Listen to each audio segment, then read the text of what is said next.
Au sud de Lyon, la forêt d'immeubles des Minguettes, sortie de terre dans les années 60 et 70.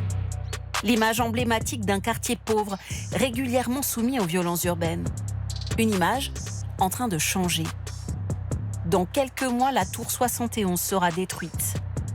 Nadia Benachour en était la dernière habitante, confrontée, comme ses voisins, au trafic de drogue au pied de l'immeuble vieillissant.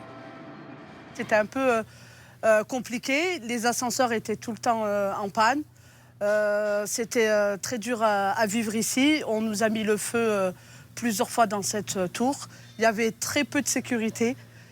Donc pour nous, ça a été, on va dire, une chance que notre tour allait être détruite pour pouvoir en fait changer d'environnement. Détruire les tours pour changer le quartier. Une idée vieille de 40 ans sur le plateau des Minguettes. Une trentaine de bâtiments ont déjà été détruits. Les 3/4 de leurs occupants ont quitté le quartier. Nadia Benachour, elle, a été relogée à quelques centaines de mètres seulement. Un peu plus loin des dealers, dans un appartement HLM rénové, où sa famille se sent bien. C'est mieux, l'immeuble il n'a pas pris feu, il n'y a pas de bruit la nuit, il y a le chauffage. Le point positif de cet appartement, en fait, c'est qu'il est plus grand que celui que j'avais avant. Le bailleur a tout refait pour pouvoir venir habiter ici. Je suis très contente d'être ici. Parfois, quand les tours tombent, ce sont des maisons qui apparaissent. Et avec elles, de nouveaux habitants. Ici, pas de HLM, mais du locatif pour les classes moyennes. Maisonnettes mitoyennes avec jardin, ou plus souvent des immeubles de 3 ou 4 étages, destinés aux jeunes couples et aux familles, comme ce grand appartement.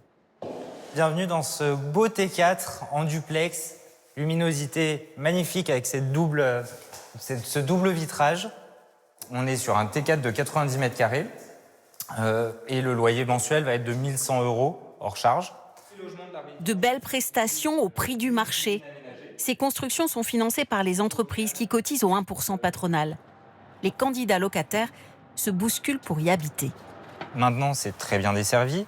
On a énormément de commerces de proximité. Les freins sécuritaires qu'on pouvait connaître par le passé, aujourd'hui, sont en train d'être balayés par tous les avantages qui sont amenés dans ce quartier. Ces nouveaux venus aux Minguettes ont un revenu médian de 2 300 € par mois. C'est 3 fois plus que la moyenne du quartier.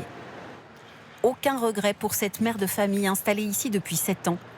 Ses enfants sont scolarisés dans le public. Et je me suis dit, si vraiment ça se passait mal, on les mettrait peut-être dans du privé. Mais jusqu'à présent, j'ai pas eu de soucis. Maternelle bien passée. Là, ils sont en CP et CE2 et pas de soucis. Plus de 30 ans de travaux pour changer peu à peu le visage des Minguettes. Pierre-Alain Millet en est sûr, les 20 000 habitants ont gagné en qualité de vie.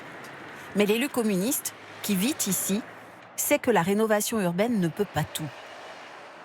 C'est une réussite, mais elle n'a pas tout traité, elle n'a pas traité tous les quartiers.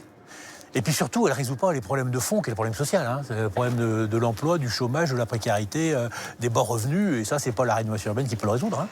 Depuis 20 ans, la part des logements sociaux diminue dans le quartier. Elle était de 80% en 2005 contre 75% aujourd'hui.